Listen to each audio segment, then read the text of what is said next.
जय हिंद दोस्तों, स्वागत है आप सभी का इस संविधान की सीरीज में, जिसमें आज हम भारत के राष्ट्रपति पर चर्चा करने वाले हैं।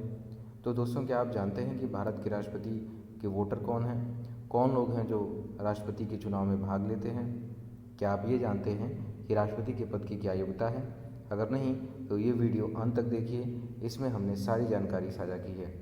इससे पहले अगर आप चैनल पर पहली बार आए हैं तो सब्सक्राइब करिए, लाइक करिए और शेयर करिए। चलिए शुरू करते हैं। तो जो भारत का राष्ट्रपति है, ठीक है, तो भारत का राष्ट्रपति जो होता है वो अनुच्छेद 52, हमारे संविधान में अनुच्छेद 52 में वर्णित है कि भारत का एक राष्ट्रपति होगा। वो राष्ट्रपति कैसा होता है? वो राष्ट्रपति ठीक उसी प्रकार से होता है जैसे इंग्लैंड में सम्राट होता है। वो नाम मात्र का होता है, एक प्रकार से रबर का मोहर भी कई लोग उसको कहते हैं। वो केवल एक स्टैम्प की भांति होता है जिसको कई सारे नियम कानूनों में साइन बनाने के लिए इस्तेमाल किया जाता है, और इससे अधिक सारी शक्तियाँ कार्यपालिका में होती हैं, राष्ट्रपति में नहीं होती हैं। राष्ट्रपति देश का प्रथम नागरिक होता है। जितने भी समझौते होते हैं, जितने भी करार होते हैं, वो सब किसके नाम से होते हैं? वो सब होते हैं राष्ट्रपति के नाम से, ठीक है। तो अनुच्छेद 52 क्या कहता है? अनुच्छेद 52 कहता है कि भारत जो है ये एक राष्ट्रपति होगा और देश का वो प्रथम नागरिक होगा। दूसरा क्या है? दूसरा, संघ की सभी कार्यपालिका शक्तियाँ। कार्यपालिका शक्तियाँ मतलब होता है कि एक प्रकार से जो राष्ट्र को चलाने के लिए, जो कार्य करने के लिए होते हैं, वो सारी शक्तियाँ कार्यपालिका शक्तियाँ कहलाती हैं। और सीधे सीधे कहा गया है कि अपनी कार्यपालिका शक्तियाँ उसमें निहित है और उसका वो प्रयोग स्वयं करता है या अपने अधीनस्थ के माध्यम से करता है। तो अनुच्छेद 74 के माध्यम से वो अपने मंत्रिपरिषद का गठन करता है और उसी मंत्रिपरिषद के माध्यम से कार्य करता है। तो देखने में अगर एक प्रकार से ये कहा जाए कि भारत का एक राष्ट्रपति जो है वो केवल एक नाम मात्र का जो है वो राष्ट्रप्रधान है। असली शक्तियाँ जो होती हैं वो कार्यपालिका के पास होती हैं, प्रधानमंत्री के पास होती हैं, मंत्रिपरिषद के पास होती हैं, मंत्रिमंडल के पास होती हैं, ठीक है। तो अनुच्छेद 52 के अनुसार ये है कि एक राष्ट्रपति हो। अगला देखते हैं, राष्ट्रपति पद की क्या योग्यता होनी चाहिए। अनुच्छेद 58 में वर्णित है कि राष्ट्रपति पद के लिए कोई व्यक्ति वही योग्य होगा जो भारत का नागरिक होगा। पहली शर्त क्या है? कि वह भारत का नागरिक हो, लेकिन वो जन्म से भारत का नागरिक होना आवश्यक नहीं है। कोई ऐसा व्यक्ति जो बाद में नागरिकता ग्रहण कर लेता है वो भी राष्ट्रपति का चुनाव लड़ने योग्य होता है। दूसरी शर्त क्या है? दूसरी शर्त ये है कि वह 35 वर्ष की आयु पूरा कर चुका हो। और तीसरी शर्त क्या है? कि वह लोकसभा का सदस्य निर्वाचित होने की योग्यता रखता हो। तो इस हिसाब से आप क्या चुनाव में भाग ले सकते हैं? बिल्कुल ले सकते हैं। कैसे ले सकते हैं? आप तो कहेंगे कि आप भारत के नागरिक हैं, बिल्कुल सही। आपने 35 वर्ष की आयु पूरी कर ली, वो भी सही है। और लोकसभा का सदस्य निर्वाचित होने की योग्यता आप रखते हैं। तो इस प्रकार से कि आप राष्ट्रपति के चुनाव में भाग ले सकते हैं। रुकिए, ऐसा नहीं है, अभी ध्यान से देखिए इसमें कौन कौन सी और योग्यताएँ होनी चाहिए, ठीक है। आगे बढ़ते हैं, परंतु कुछ आगे बढ़ने से पहले हम देख लेते हैं कि कौन कौन से ऐसा निर्बंधन है जो इस पे लगाया जा सकता है, किसके आधार पे आप चुनाव में भाग नहीं ले सकते हैं। पहला चीज़ तो ये है कि आप भारत सरकार या राज्य सरकार के किसी भी प्राधिकरण के अंदर लाभ का पद धारण नहीं करते हो। यहाँ पे कह रहा है कि आप किसी भी लाभ के पद पे धारण नहीं होने चाहिए, लाभ का पद आप धारण नहीं करते हैं। अगर ऐसा है तो आप राष्ट्रपति चुने जाने योग्य नहीं हैं। लेकिन उससे भी मज़ेदार बात यह है कि हमारे यहाँ जो राष्ट्रपति हैं, जो उपराष्ट्रपति हैं, राज्य के राज्यपाल और संघ अथवा राज्यों के जो मंत्री के पद हैं वो लाभ के पद नहीं माने जाते हैं। है कि नहीं मज़ेदार? कि लाभ का जो पद है वो मंत्री और अन्य लोगों के लिए नहीं है, राष्ट्रपति उपराष्ट्रपति के लिए नहीं है। लेकिन अगर कोई सरकारी सेवक है तो उसको लाभ का पद माना जाता है, ठीक है। तो हमने जो योग्यता देखी थी उसमें क्या था? कौन कौन सी योग्यता हम विहित कर रहे थे? कौन कौन सी योग्यता हमारे पास थी? हमारे पास योग्यता क्या थी? कि हम भारत के नागरिक हैं और हम 35 वर्ष की आयु पूरी कर चुके हैं और लोकसभा का सदस्य निर्वाचित होने की योग्यता है। तो ये तो योग्यता सबके पास हो सकती है, लेकिन सबसे बड़ी बाधा क्या है कि कोई राष्ट्रपति का चुनाव नहीं लड़ पाता है। वैसे तो हर नागरिक जो है राष्ट्रपति का चुनाव लड़ सकता है, लेकिन ऐसी कौन सी बाधा है कि भाई राष्ट्रपति का चुनाव कोई नहीं लड़ पाता है, कुछ ही लोग लड़ पाते हैं। तो उसके लिए जो सबसे महत्वपूर्ण चीज़ है वो ये है कि आप जो है कम से कम 50 मतदाताओं द्वारा प्रस्तावित होगा और 50 के द्वारा ही आपका अनुमोदित होगा। यहाँ पे कह रहा है सीधे सीधे कि आप कम से कम 50 मतदाताओं द्वारा प्रस्तावित होना चाहिए और साथ ही कम से कम 50 मतदाताओं द्वारा अनुमोदित होना चाहिए। प्रस्ताव का मतलब क्या है? प्रस्ताव का मतलब ये है कि मान लीजिए कोई मतदाता कौन है इसमें? मतदाता तो आपके हैं, आपके लोकसभा के सदस्य, निर्वाचित सदस्य, राज्यसभा के निर्वाचित सदस्य और विधानमंडल के निर्वाचित सदस्य, ठीक है। तो इसमें से कोई भी 50 लोग आपका नाम प्रस्ताव कर देंगे, या हम इनको प्रस्तावित करते हैं आपका इलेक्शन के लिए, और 50 ही लोग आपको क्या कर देंगे? अनुमोदित कर देंगे। लेकिन सोचने वाली बात है कि एक जो कॉमन मैन है, जो मैंगो मैन है, जो आम आदमी है, उसके लिए क्या कोई विधायक, कोई सांसद प्रस्तावक बनेगा? एक मैंगो मैन के लिए, एक आम आदमी के लिए क्या कोई मंत्री का, कोई विधायक, ठीक है, कोई मंत्री या कोई विधायक जो है वो प्रस्तावक बनेगा? जी नहीं, बिल्कुल नहीं बनेगा। तो आम आदमी के लिए प्रस्तावक नहीं बनते हैं, इसीलिए एक आम आदमी चुनाव में भाग नहीं ले पाता है, ठीक है।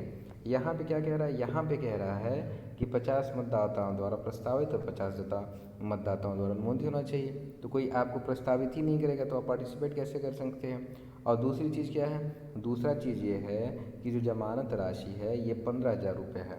जमानत राशि क्या है? कोई भी इलेक्शन होता है तो उसमें पार्टिसिपेट करने से पहले जो आपके उम्मीदवार होते हैं उनको कुछ पैसा जमा करना पड़ता है, ठीक है। वो पैसा जो रुपये होता है, अगर आप 1/6 अगर वोट नहीं पाते हैं कुल टोटल वैध मतों का, तो आपका क्या कर लिया जाता है? पैसा ले लिया जाता है। उसी को कहा जाता है कि अरे उनका तो जमानत राशि जो है वो जब्त हो गया, फलाने का जमानत राशि जो है वो जब्त हो गया। तो इसी को बोलते हैं जमानत राशि का जब्त हो जाना।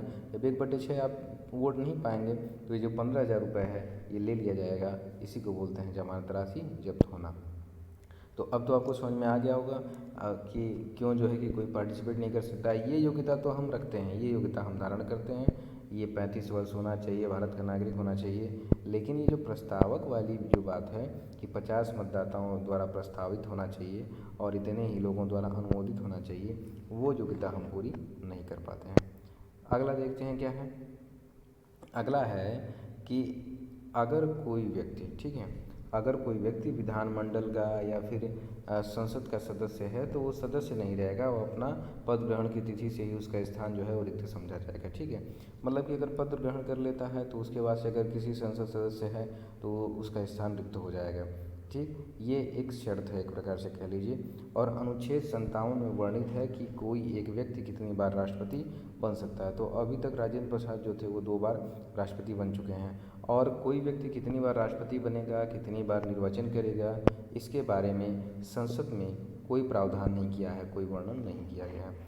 कोई भी व्यक्ति जितनी बार चाहे उतनी बार राष्ट्रपति बन सकता है। तो ये 2 चीज़ें हो गई। अगला देखते हैं राष्ट्रपति का निर्वाचन मंडल। यार राष्ट्रपति के निर्वाचन मंडल से मतलब ये है कि राष्ट्रपति का जब चुनाव होता है तो उसमें कौन भाग लेता है? मैं तो भाग लेता नहीं हूँ, आप हो सकता है भाग लिए हों, या हो सकता है आप भी नहीं लिए हों। तो इसका मतलब क्या है? कौन भाग लेता है? भाग लेने वाले कौन लोग होंगे? क्या एक आम आदमी भाग लेता है? क्या विधायक भाग लेते हैं? क्या सांसद भाग लेते हैं? या फिर कोई अन्य व्यक्ति भाग लेते हैं? डॉक्टर भाग लेते हैं? इंजीनियर कौन भाग लेता है? आखिर इसका जो निर्वाचक मंडल है, निर्वाचक मंडल मतलब जो वोटर हैं, इसमें कौन भाग लेता है? इसके वोटर कौन है राष्ट्रपति के, उसको देखते हैं। तो अनुच्छेद 54 के अनुसार आर्टिकल 54 कहता है कि राष्ट्रपति का निर्वाचन ऐसे निर्वाचक मंडल द्वारा किया जाएगा जिसमें संसद के दोनों सदनों, ध्यान दीजिएगा यहाँ पे बहुत ही महत्वपूर्ण है, कई बार प्रश्न आ चुका है कि संसद के दोनों सदनों, लोकसभा एवं राज्यसभा के निर्वाचित सदस्य होंगे। इसको बहुत ही ध्यान से समझने का प्रयास करिएगा। जो हम बात कर रहे हैं यहाँ पे, हम बात कर रहे हैं निर्वाचित सदस्य की, लोकसभा एवं राज्यसभा के निर्वाचित सदस्य। निर्वाचित सदस्य कौन हैं?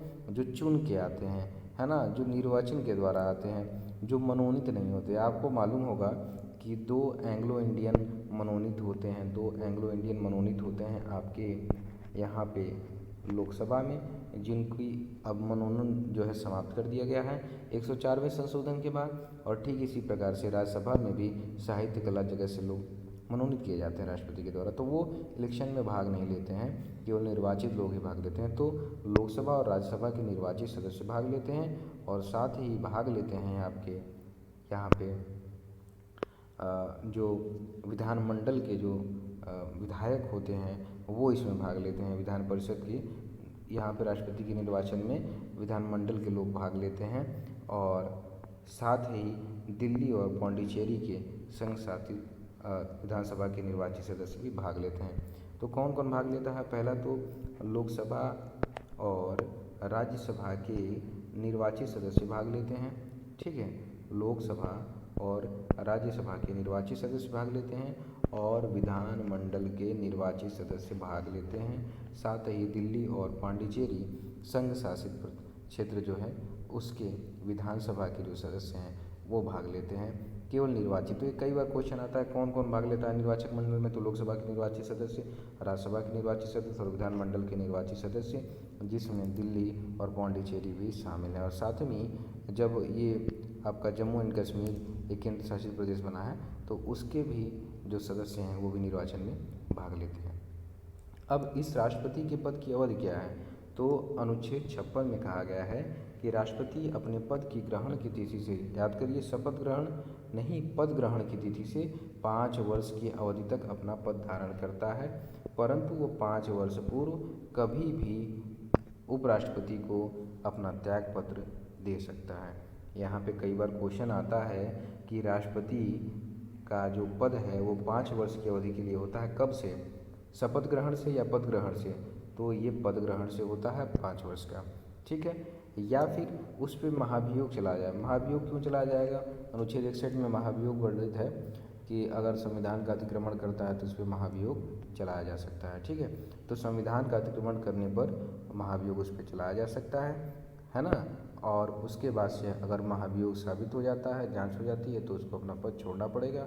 साथ ही अनुच्छेद 56 के अनुसार ये अपना पद तब तक नहीं छोड़ता है राष्ट्रपति जब तक कि कोई अगला व्यक्ति पद धारण नहीं कर लेता है। फिर इसके बाद से राष्ट्रपति द्वारा कौन कौन सी शपथ ली जाती है? तो राष्ट्रपति को जो है अनुच्छेद 60 में जो वर्णित है इसकी शपथ, ठीक है, ये अपने पद की शपथ किससे लिखते हैं? उच्चतम न्यायालय के मुख्य न्यायाधीश से लेते हैं।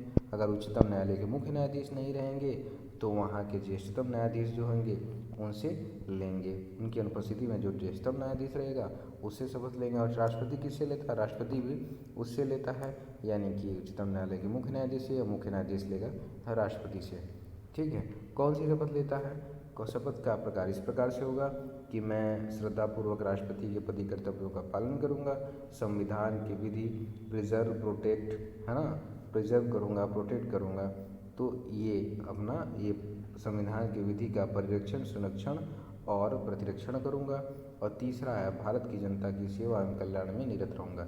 ये शपथ जो है वो राष्ट्रपति लेता है। और राष्ट्रपति में जब वो कार्य करता है तो शपथ ग्रहण करता है अनुच्छेद 60 के अनुसार। अनुसूची 3 में उसकी शपथ वर्णित नहीं है। फिर उसके बाद से देखते हैं एक बार फिर से रिवीजन हम कर लेते हैं कि योग्यता क्या है, ठीक है। योग्यता क्या है? योग्यता है कि वो भारत का नागरिक होना चाहिए, वो 35 वर्ष की आयु पूरी कर चुका हो, वो लोकसभा का सदस्य निर्वाचित होने की योग्यता रखता हो। आगे क्या है? आगे है कि उसके 50 प्रस्तावक होंगे और 50 जो है उसके अनुमोदक होंगे।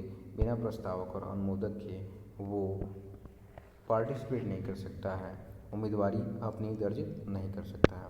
अगला क्या है? अगला है राष्ट्रपति का निर्वाचन मंडल कौन कौन है?